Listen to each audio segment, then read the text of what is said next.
کبیرہ کی تفصیلات اللہ رب العالمین نے ارشاد فرمایا ان تجتنبوا کبائر ما تنہون عنہ، اگر تم کبیرہ گناہوں سے اجتناب کرو اور دور رہو جن سے تمہیں منع کیا گیا ہے، نکفر عنکم سیئاتکم، ہم تمہارے صغیرہ گناہوں کو مٹا دیں گے۔ اگر تم کبیرہ چھوڑو گے تو صغیرہ خود ہی مٹا دیں گے۔ وَنُدْخِلْكُمْ مُدْخَلًا كَرِيمًا، اور ہم تمہیں خوبصورت عزت والے گھروں میں داخل کریں گے۔ اس آیت طیبہ کے تحت ہم نے بہت سارے گناہ کبیرہ کی تعریف جان لی ہے کہ گناہ کبیرہ کون کون سے ہیں۔ جو باقی رہ گئے تقریباً 13 گناہ کبیرہ میں نے آپ کو گنوائے تھے قرآن و حدیث کی روشنی میں۔ آج تک ہمیں یہ بھی پتہ نہیں ہوتا کہ جو ہم سے خطا سرزد ہو رہی ہے یہ صغیرہ ہے یا کبیرہ، پتہ ہی نہیں ہوتا۔ تو ہمیں اس بات کی تعلیم ہونا، اس بات کا پتہ ہونا ضروری ہے۔ ہم میں سے اکثر لوگ ایک دوسرے کو ترچھی نگاہ سے تو دیکھ لیتے ہیں، ایک دوسرے کے اندر نقص تو نکال لیتے ہیں، ایک دوسرے کے لیے قابل اعتراض تو ہو سکتے ہیں، ایک دوسرے پر انگشت اعتراض تو اٹھا سکتے ہیں، مگر اپنا پتہ ہی نہیں ہوتا کہ ہم کہاں کھڑے ہیں۔ صغیرہ اور کبیرہ کی تعریف بھی نہیں پتہ ہوتی، تفصیل پتہ ہونا تو بڑی دور کی بات ہے۔ اس لیے سب سے پہلے ہمیں ضرورت اس بات کی ہے کہ ہم شریعت مطہرہ کو جانیں۔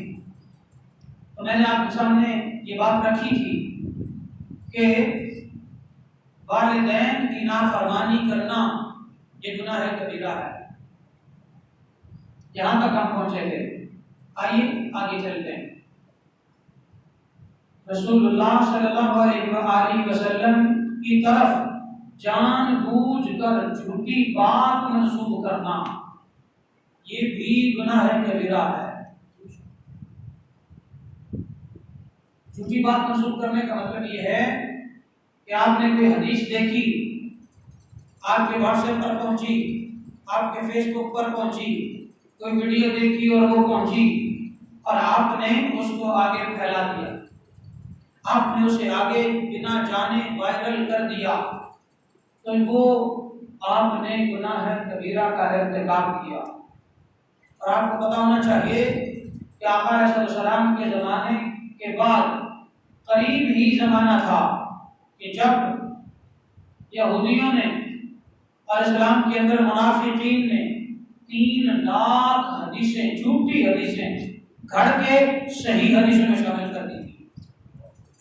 اب آپ اندازہ کریں 3 لاکھ جھوٹی باتیں آقا علیہ السلام کے ساتھ انہوں نے منسوخ کی۔ پھر اس کے بعد محدثین کرام نے پورا ایک طریقہ کار بنایا، سکینر لگائے، شرائط لگائی حدیث کی کہ کون سی حدیث کس درجے کی ہے، کس حدیث کو ایکسیپٹ کرنا ہے، کس کو نہیں کرنا۔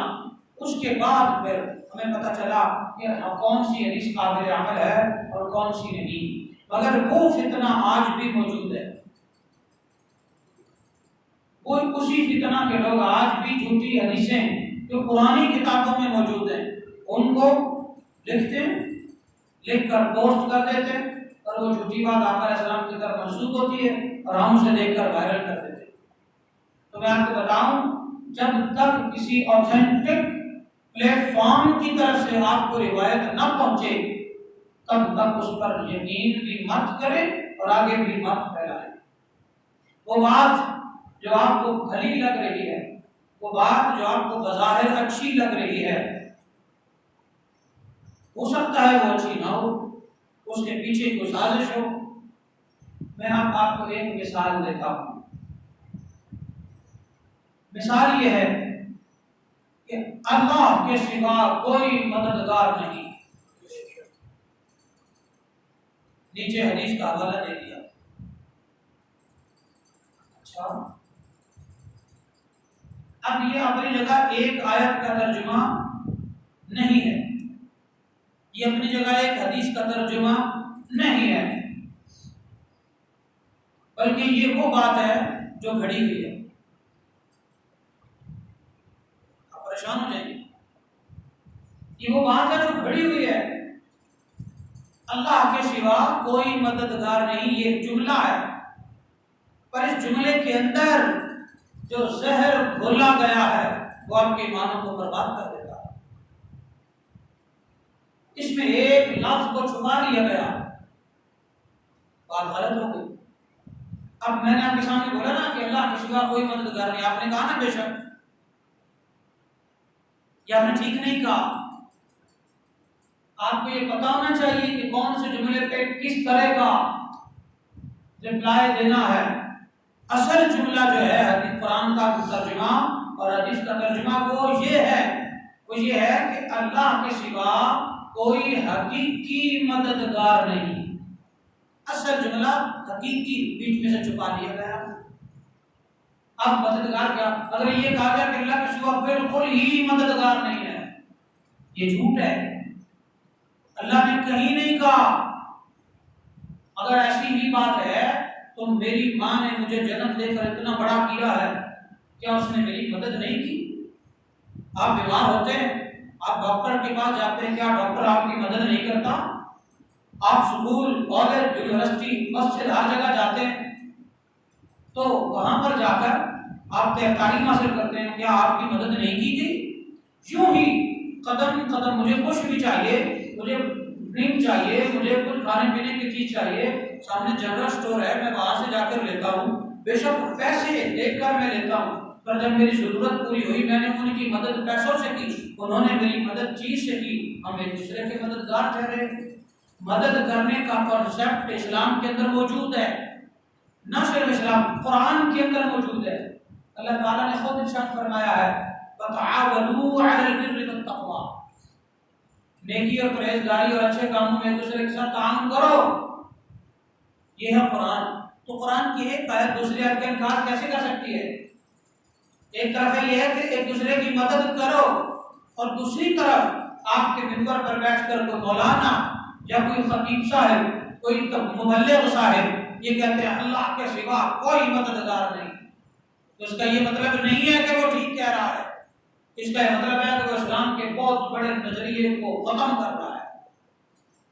بظاہر یہ جملہ عقیدے کا جملہ ہے، حقیقت میں یہ جملہ آپ کے ایمان کا ڈاکو جملہ ہے، بلکہ اللہ کے سوا کوئی حقیقی مددگار نہیں، یہ اصل ہے۔ اس کا کیا مطلب ہے؟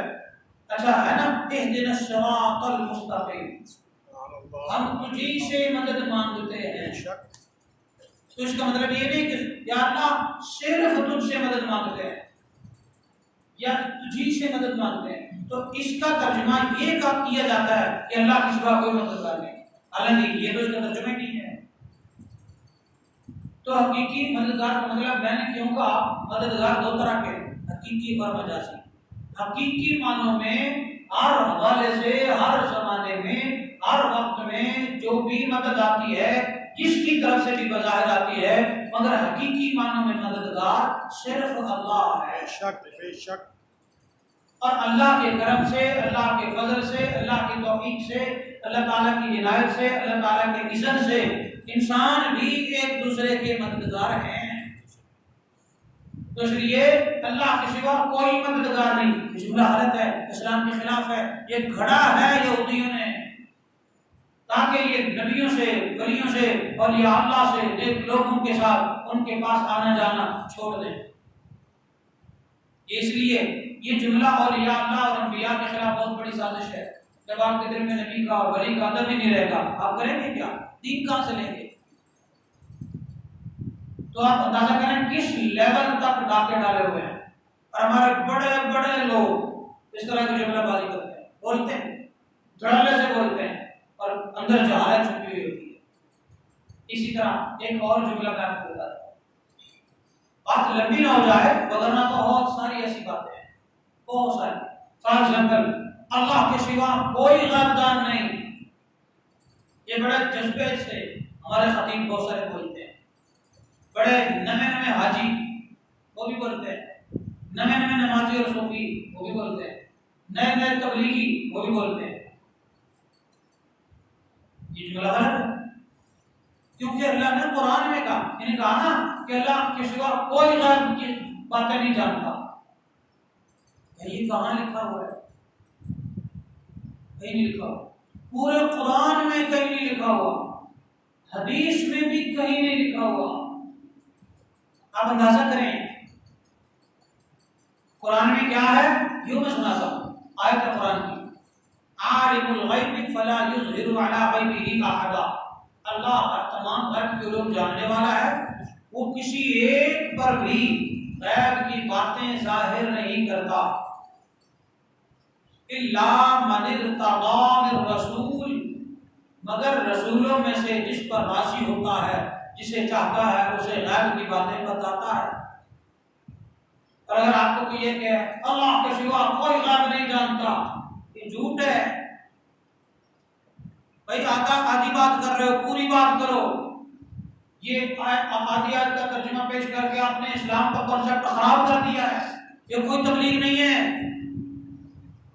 یہ کہو کہ اللہ کے اذن کے سوا کوئی غیب کی خبر نہیں جانتا.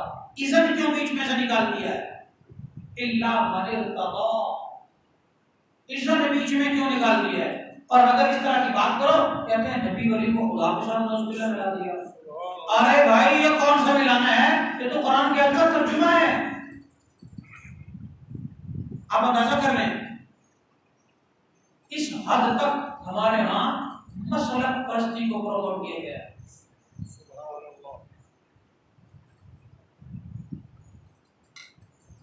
تو گناہ کبیرہ ہے وہ بات، جو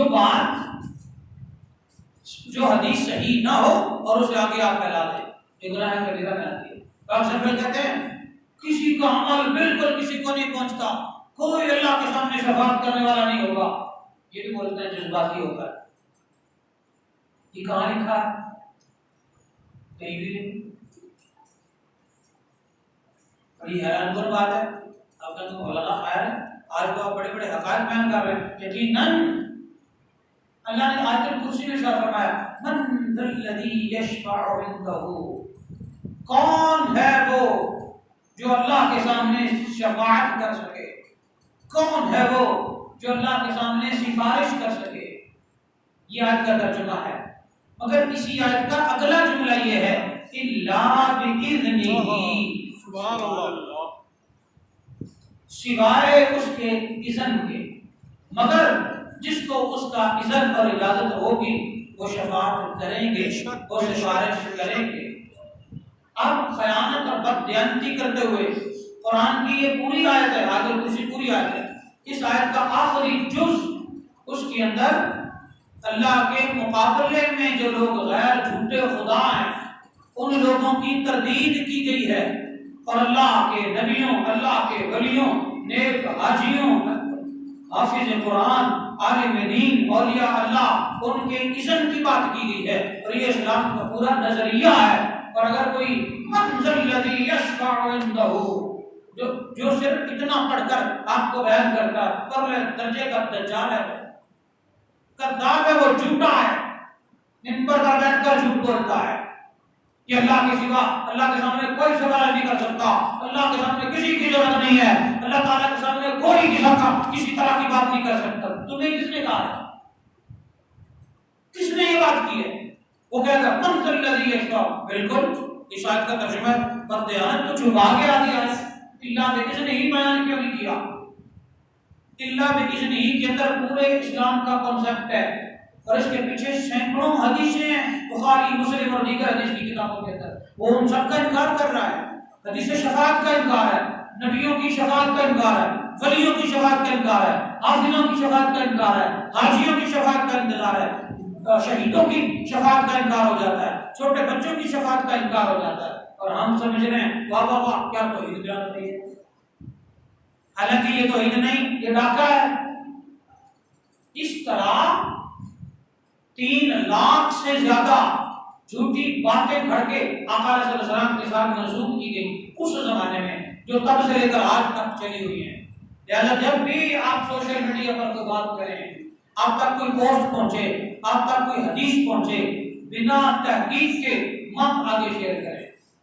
ہو سکتا ہے آپ کوئی جھوٹ شیئر کر رہے ہو، بظاہر جملے میں کچھ نہیں ہوتا اور ان کے اندر جو نظریہ چھپا ہوتا ہے وہ بڑے بڑے نقصان کر جاتا ہے۔ اس لیے میں نے آپ کو چند مثالیں دی ہیں۔ آئیے آگے چلتے ہیں۔ مال غصب کرنا نہیں بلکہ بلا عذر شہادت کو چھپانا، کوئی عذر نہیں ہے اس کے باوجود گواہی کو چھپا لیا، یہ بھی گناہ کبیرہ ہے۔ آپ کی گواہی نہ دینے کی وجہ سے کوئی کسی پر مقدمہ چل رہا ہے، یا کوئی مجرم بن رہا ہے، یا کوئی جیل میں جا رہا ہے، یا کسی گھر کی طلاق ہو رہی ہے، یا کسی جان کا نقصان ہو رہا ہے، یا کوئی پھانسی کے پھندے پر چڑھنے لگا ہے اور آپ اپنی جان بچانے کے لیے گواہی نہیں دیتے، جان بوجھ کر عذر شرعی یا کوئی عذر بڑا عذر نہیں ہونا چاہیے، اگر یعنی عذر ہے تو آپ کو چھوٹ ہو سکتی ہے، ہو سکتا ہے آپ گواہی نے آپ کو شوٹ کر دیا جائے تو یہاں آپ صاحب عذر ہیں، ہو سکتا ہے آپ گواہی نے آپ کو نقصان کر دیا جائے تو آپ صاحب عذر ہیں۔ پر اگر کوئی عذر نہیں، اس کے باوجود بھی آپ سچی شہادت اور گواہی کو چھپاتے ہیں تو آپ گناہ کبیرہ کے مرتکب ہیں۔ اسی طرح اگر آپ جھوٹی گواہی دیتے ہیں تو بھی آپ گناہ کبیرہ کے مرتکب ہیں۔ اور آج کل ہماری عدالتوں میں، ہمارے تھانوں میں، ہماری کچہریوں میں پیڈ فیک گواہ موجود ہیں اور مل جاتے ہیں، اور ان کی تعداد سینکڑوں میں ہے۔ اللہ نہ کرے آپ میں سے کسی کا تھانے یا کچہری کے ساتھ واسطہ پڑے، اور جس کا بھی پڑا ہے وہ سب جانتے ہیں۔ جھوٹے گواہ پیسہ دے کر آپ لے سکتے ہیں اور آپ جھوٹی گواہی دلوا سکتے ہیں۔ کتنے بڑے لیول پر جھوٹے گواہ موجود ہیں۔ اللہ تعالیٰ کی ہم پناہ چاہتے ہیں۔ ہم نے کبھی اس طرف توجہ نہیں کی کہ ان مسائل کا حل کیا جائے، بس ایک دوسرے پر گشت اعتراض اٹھا کے معاملات اور حالات خراب کرتے رہتے ہیں۔ یوں ہی چاند دیکھنے کے لیے 24 کروڑ بندوں کو چاند نظر نہیں آیا، 5-6 بندوں کو وہ پشاور کے ایک کونے میں چاند نظر آ جاتا ہے۔ جھوٹے پورے صوبے کی عید خراب کر دیتے ہیں۔ روزہ بھی کھاتے ہیں، گناہ کبیرہ کے مرتکب۔ ہر روزے کا گناہ ان ملاؤں کے سر جاتا ہے جو اس طرح کے خود بہت سے چاند نکال کر جھوٹے گواہ بنا کر ان سے فون کال کروا کے ان سے جھوٹی قسمیں اٹھوا کے اور لوگوں کی عید کروا دیتے ہیں۔ یہ بھی سچی شہادت اور گواہی بلا عذر چھپانا گناہ کبیرہ ہے۔ اسی طرح رمضان المبارک میں بلا عذر روزہ نہ رکھنا یہ بھی گناہ کبیرہ ہے۔ یعنی کوئی وجہ نہیں ہے کہ آپ روزہ چھوڑیں، آپ تندرست ہیں، آپ بالغ ہیں، آپ آسانی سے روزہ نبھا سکتے ہیں، آپ مسافر نہیں ہیں، آپ کو ڈاکٹر نے منع نہیں کیا ہوا، اس کے باوجود آپ روزہ نہیں رکھتے، آپ گناہ کبیرہ کے مرتکب ہیں۔ اگرچہ بظاہر آپ کوئی گناہ نہیں کر رہے، اس کے باوجود بھی آپ اللہ اور اس کے رسول اور شریعت کے مجرم ہیں۔ لہذا جن لوگوں سے روزے چھوٹے ہوئے ہیں وہ ان کی قضائیں ضرور ادا کریں۔ اسی طرح مال یتیم کھانا یہ بھی گناہ کبیرہ ہے۔ جو یتیم کا مال کھاتا ہے گناہ کبیرہ کا مرتکب ہے۔ اسی طرح جھوٹی قسم کھانا یہ بھی گناہ کبیرہ ہے۔ اور ہم باپ کا قسم، کسی کے ساتھ جھگڑا ہو جائے، مسئلہ ہو جائے، اپنی صفائی دینے کے لیے سب سے پہلے قرآن اٹھا کے لے آتے ہیں۔ میں آپ یہاں پر بھی ایک اصول بتا دوں، جب تک آپ سے بار بار قرآن مقدس کی قسم کا تقاضا نہ کیا جائے تب تک اپنے آپ کو قرآن کی قسم کے لیے مت پیش کریں۔ میں قرآن دینے کے لیے تیار ہوں، میں قسم اٹھانی، آپ سے کسی نے مانگی ہے؟ کہنے کا مطلب یہ ہے کہ ہمارا یہاں رواج ہے، قرآن پڑھنے کے لیے نہیں، صرف قسمیں اٹھانے کے لیے رہ گیا ہے۔ تو جھوٹی قسم اٹھانا بھی گناہ کبیرہ ہے۔ قطع رحم کرنا، رشتوں کو کاٹنا یہ بھی گناہ کبیرہ ہے۔ ہم کسی سے ناراض ہو جائیں، ہمارے مزاج کے کوئی خلاف بات ہو جائے، ہم کہتے ہیں چھوٹو جی کی آج کے بعد بلانا ہی نہیں، نمبر بلاک کرو، ایسے ہوتا ہے؟ گناہ کبیرہ ہے یہ۔ جس سے آپ نے رشتہ توڑا ہوا ہے اور اس سے رشتہ توڑنا شریعت میں جائز نہ تھا، تب سے آپ آج تک اور جب تک اس تعلق کو توڑے رکھیں گے، گناہ کبیرہ کے مرتکب رہیں گے۔ اب اندازہ کر لیں ہماری زندگی میں ہم نے کن کن سے کب کب کیسے کیسے رشتے توڑے ہیں۔ ہر رشتہ توڑنا گناہ کبیرہ نہیں ہے، جہاں توڑنا نہ بنتا ہو وہاں کی بات کر رہا ہوں۔ اور کیوں نہیں توڑنا بنتا، یہ ایک بڑا موضوع ہے، اس پر بعد میں بات کریں گے۔ ناپ اور تول میں خیانت کرنا، کپڑا ناپنے میں، سامان تولنے میں خیانت کرنا۔ ناپ اور تول میں کمی نہیں آیا، خیانت آیا ہے، گناہ کبیرہ ہے۔ فار ایگزامپل یہ کپڑا ہے جناب 170 روپے گز، آپ اسے بیچتے ہیں 570 روپے گز، آپ خیانت کر رہے ہیں۔ بھلا کس طرح؟ یہ کاٹن ہے، آپ اسے فرانس کی کاٹن بنا کے پیش کر رہے ہیں جبکہ یہ پاکستانی ہے۔ یہ جو آپ نے فرانس کی بنائی ہے نا، یہ آپ نے خیانت کی ہے۔ یہ اینک ہے، یہ اینک جناب بنی ہے صدر میں، اور صدر والا دکاندار کہتا ہے نہیں نہیں یہ جاپانی ہے۔ جب جاپان کا لیبل ساتھ آ گیا، سیدھا 1000 روپے ریٹ بڑھ گیا، 2000 3000 بڑھ گیا۔ تو جب میڈ ان پاکستان کو میڈ ان جاپان کر کے بیچیں گے، یہ آپ نے خیانت کی ہے اور آپ نے گناہ کبیرہ کیا، اور اس سے جو بھی کمائیں گے وہ حرام ہے۔ یہی حال زندگی کے تمام شعبوں میں ہے۔ اور تسی اندازہ کر لو کہ کتنے کتنے باتیں آتی ہے ہر جگہ پہ۔ دیسی گھی ہے، مطلب میں کس چیز کا نام لوں؟ تو ناپ اور تول میں خیانت کرنا گناہ کبیرہ ہے۔ ہمارے یہاں گاڑیاں بیچی جاتی ہیں، یہ تو بمپر ٹو بمپر جینوئن ہے، جبکہ وہ بمپر ٹو بمپر ہی بنی ہوئی ہوتی ہے۔ حد نہیں؟ اپنے بچوں کو کیا کھلا رہے ہو؟ اپنی قبر کیوں گندی کر رہے ہو؟ اپنی قبر میں اور پیٹوں میں کیوں آگ بھر رہے ہو؟ جھوٹ بول کر اور خیانت کر کے۔ ایمانداری سے کام کرو، تھوڑی ملتی ہے پر سکون اسی میں ہے، اور بے ایمانی سے کماؤ گے زیادہ آ جائے گا۔ سکون مل گیا تو اس ممبر کی قسم ہے میں ذمہ دار، کبھی نہیں سکون ملے گا۔ جب آپ کسی کا حق مار کے اپنے پیٹ میں ڈالتے ہو اور بچوں کو کھلاتے ہو اور آپ سمجھتے ہو کہ مجھے سکون آ جائے، یہ بھول ہے آپ کی۔ یہ میرا فیصلہ نہیں، یہ دو جہانوں کے رب کا فیصلہ ہے۔ اگلی بات، نماز کو وقت سے پہلے پڑھنا، یہ بھی گناہ کبیرہ ہے۔ ابھی نماز کا ٹائم نہیں ہوا، آپ پہلے پڑھ رہے ہیں، یہ گناہ کبیرہ ہے۔ اس سے وہ لوگ سبق حاصل کریں جو ظہرین اور عصرین کو ایک ہی ٹائم میں پڑھنے کے عادی ہیں۔ بہت سارے لوگ فلاں حدیث سن لی، فلاں بندے کو سن لیا، وہ فلاں نے کہہ دیا، وہ انٹرنیشنل لیول پر بڑا مشہور ہے، وہ سوشل میڈیا پر بڑا مشہور ہے، اس لیے میں اس کی بات مانوں گا، اس کی دلیل میں جان ہے۔ بھائی تجھے کیا پتا جان کا کیا مطلب ہے؟ تجھے کیا پتا دلیل کون سی مضبوط ہوتی ہے؟ تجھے کیا پتا دلیل کی شرائط کیا ہوتی ہیں؟ فلاں مرزا ٹکر گیا تو اس کو سن کے ہم متاثر ہو گئے، بھائی اس کو اتنی دنیا مانتی ہے، آپ کو پتہ ہے یہ جو فالوورز ہیں یہ بڑھائے کیسے جاتے ہیں؟ کوئی نہیں پتا آپ کو۔ آپ صرف یہی سمجھتے ہیں کہ یہ جو آپ کے فالوورز بڑھ گئے نا، اور فار ایگزامپل بطور مثال آپ فیس بک پر ہیں اور آپ کو جناب 10 لاکھ بندوں نے فالو کیا ہوا ہے، تو دیکھنے والا بندہ اس میں تو کمال 10 لاکھ بندہ کی گرس ہوتا ہے۔ سادے ہیں آپ، سادے ہیں، بڑے سادے ہیں۔ اگر آپ نے یہ سمجھ کر اس سے متاثر ہو کر اس کی بات سن لی ہے تو کیوں؟ کہ فالوورز بھی بکتے ہیں، ویوز بھی بکتے ہیں۔ آپ کو چاہیے تو بتائیں گے کہ کہاں سے جھوٹے فالوورز لے سکتے ہو آپ، اور ان لوگوں کو اتھینٹک سمجھا گیا ہے۔ وہ فلانا ڈاکٹر ہے اور وہ فلانا نائک ہے اور وہ فلانا مرزا ہے، اس کو اتنی دنیا فالو کرتی ہے، اس کو اتنی دنیا سنتی ہے۔ کذاب ہیں آج کے زمانے کے، چھوڑ دو ان کو۔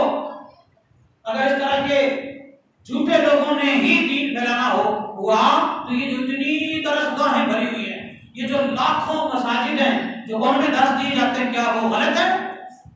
اور یہ دو چار پکڑ دھکڑ والے جو سکالر بنے پھرتے ہیں، یہ سچے ہیں، باقی پورا دن جھوٹا ہو گیا، نعوذ باللہ۔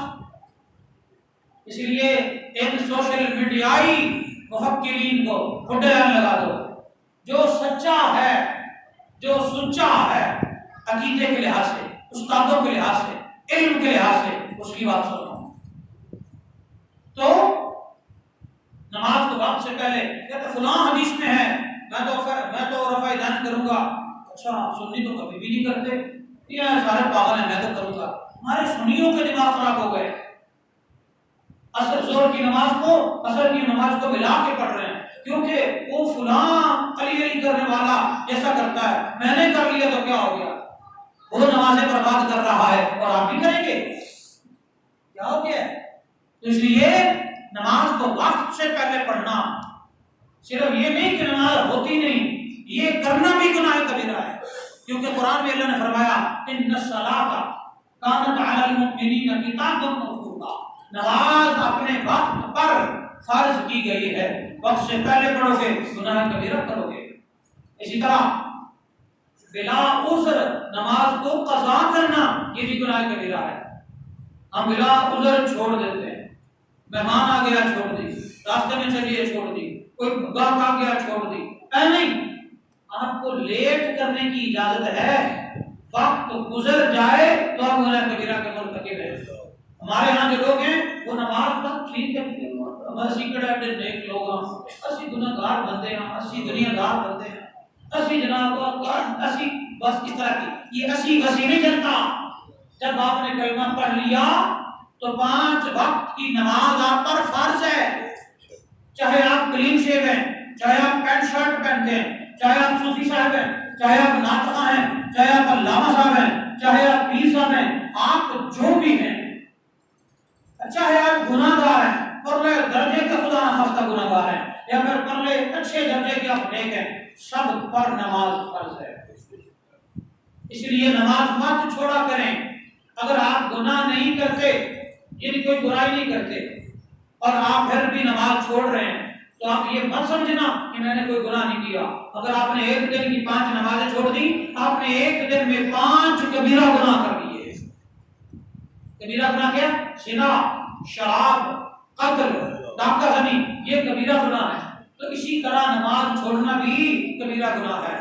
اور یہ جرم ہمیں اس لیے نظر آتے ہیں کہ اگر یہ گناہ ہم کریں گے تو پولیس پکڑ لے گی، اور جہاں شریعت کا قانون نافذ ہو وہاں پر نماز نہ پڑھنے پر بھی پولیس پکڑا کرتی ہے. سعودیہ میں یہ نظام تھا، ختم ہو گیا. تو نماز چھوڑنا بھی گناہ کبیرہ ہے. لہذا ان ساری چیزوں کو بلا عذر، کوئی عذر ہے تو پھر آپ نماز قضا کر کے دوسرے وقت میں پڑھ سکتے ہیں، اسلام نے اجازت دی ہے. اس طرح مسلمان کو ناحق قتل کرنا، ناحق قتل کرنا گناہ کبیرہ ہے.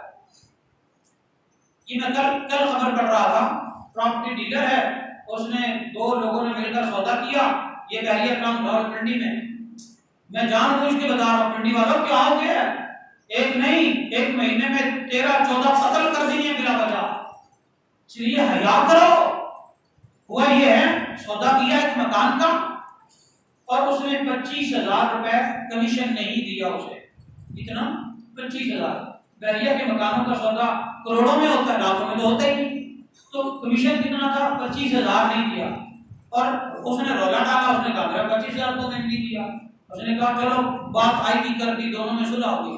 دوسرے دن وہ پسٹل لے کر اس کے دفتر چلا گیا ہے اور 6 گولیاں لگاتار مار کے صرف 25,000 کی خاطر اسے قتل کر دیا. مسلمان کو ناحق قتل کرنا گناہ کبیرہ ہے. قتل کا بدلہ قتل ہے. ایک انسان کی یہ ویلیو ہے کہ 25,000 کی خاطر ہم اسے قتل کر دیں، یا آپ کا سوچ کا لیول اتنا 3rd کلاس ہے کہ آپ ہزاروں یا لاکھوں کے بدلے بندے کو قتل کر دیں گے؟ انتہائی گھٹیا سوچ ہے ایسے انسان کی جو ہزاروں یا لاکھوں یا کروڑوں کے بدلے بھی کسی کی جان لے لے. یہ یاد رکھیں یہ میری بات، کسی بھی انسان کے بڑے سے بڑے گناہ کا بھی بدلہ قتل نہیں ہو سکتا جب تک کہ وہ قتل نہ کرے.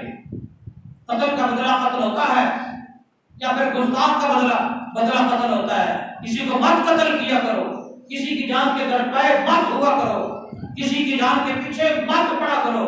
اگر آپ نے کسی کو مار ڈالا وہ نہیں مرا، آپ کی 3 نسلیں مر گئی. یہ یاد رکھیں، مارنے والا ہمیشہ کے لیے جیل میں چلا گیا. اگر وہ جیل میں جائے گا بچے بھوکے مریں گے، بچوں کو کوئی نہیں پالتا، بیوی لاوارث ہو گئی، در در کے دھکے کھائے. وہ بچے جو اچھے اچھے سکولوں میں پڑھتے ہیں، پھر وہ کوئی گاڑی کو رنگ کر رہا ہے، کوئی دہاڑی کر رہا ہے، ننھے ننھے معصوم بچے، کوئی جناب ذلیل ہو رہا ہے، کوئی بھیک مانگ رہا ہے. آج کل ہم دیکھتے ہیں بازاروں میں عورتیں، اچھے اچھے لوگوں کی بیویاں جنہوں نے اس طرح کے جرم کیے، وہ بازاروں کے اندر بھیک مانگتے پھرتی ہیں. اور یہ سچے واقعات ہیں.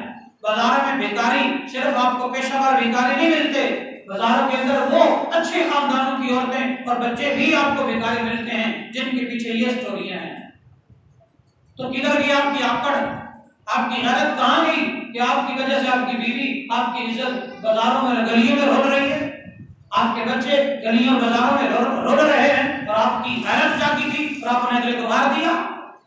انتہائی شرم والی بات ہے. اسلام اس بات کی اجازت نہیں دیتا. کسی بندے کے گناہ کا بدلہ اس کا قتل نہیں ہوتا. یہ آپ کو فیصلہ کس نے دیا ہے؟ یہ اجازت ہی کس نے دی ہے کہ آپ کو غصہ آئے تو اگلے کو مار دو؟ آپ کلمہ پڑھتے ہیں نا، اسلام کی طرف سے کوئی اجازت نہیں ہے. آپ کلمہ پڑھتے ہیں نا، اللہ نے قرآن میں تو اس کی اجازت نہیں دی. آپ نبی کو مانتے ہیں، نبی کے عاشق ہیں نا، اگلے کلمہ پڑھنے والے کو کیوں مار رہے ہیں؟ جان سے مار دیا آپ نے. اور اس طرح کے کیسز روزانہ ہو رہے ہیں اور بڑے شہروں میں اور دیہاتوں میں ہو رہے ہیں. لوگ ذاتی نسلی دشمنیاں نبھاتے ہوئے، بڑا سمجھتے ہوئے اپنے آپ کو مار رہے ہیں. باز آ جاؤ ان حرکتوں سے. آپ ملک صاحب ہیں، اپنے گھر میں ہیں، عزت والے کام میں بڑا نام کماؤ، ذلت والے میں نہیں. آپ چودھری صاحب ہیں، اپنے گھر میں، آپ کی چودراہٹ کو سلام ہے اگر آپ اچھا کام کرتے ہیں تو. اور اگر آپ اپنی دولت، اپنی گاڑیاں، اپنی گولیاں دکھانے کے لیے چودھری ہیں تو بالکل کچھ بھی نہیں، آپ زیرو ہیں. اسی طرح آپ راجہ صاحب ہیں، آپ فلانے کھرل صاحب ہیں، آپ بھٹی صاحب ہیں، اور آپ جو بھی ہیں، اگر آپ بدماشی دکھا کر اپنی عزت لینا چاہتے ہیں تو یہ آپ کی بھول ہے. ظلم کر کے عزت نہیں آتی، کام آ کے عزت آتی ہے، مسئلہ حل کر کے عزت آتی ہے، نرم دلی دکھا کے عزت آتی ہے، اچھا اخلاق دکھا کے عزت آتی ہے، عزت بچا کے عزت آتی ہے. عزت لوٹ کے عزت نہیں آتی، جان بچا کے عزت ملتی ہے، جان مار کے عزت نہیں ملتی. یہ اللہ کے اصول ہیں، یہ انسانیت کے اصول ہیں. ان اصولوں کو مد نظر رکھیے. آخر میں ایک شعر پڑھ کے میں اجازت چاہتا ہوں. چند منٹ آپ کے زیادہ لیے، بڑا دکھی معاملہ تھا، اس لیے میں نے ان باتوں کو ضروری کرنا مناسب سمجھا، وگرنہ میں پہلے ہی اجازت لے لیتا. ایک شاعر ہے محمد بھوٹا، وہ اللہ کی بارگاہ میں عرض کرتے ہیں، ہم خطا کار ہیں میرے سبے، ہم سارے گناہ گار ہیں، ہم فرشتے نہیں ہیں، ہم فرشتے نہیں ہیں. اس لیے اللہ سے مدد مانگے، اللہ سے رحمت مانگے. رے رحمت دمی پا مولا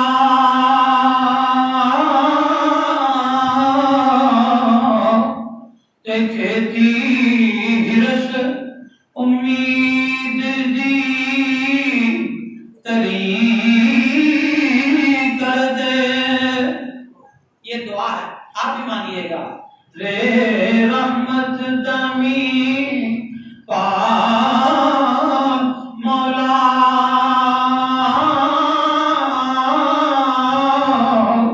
دیکھتی ہرسی امید دی تری کر دے. ول سکھ گئی ہرس امید والی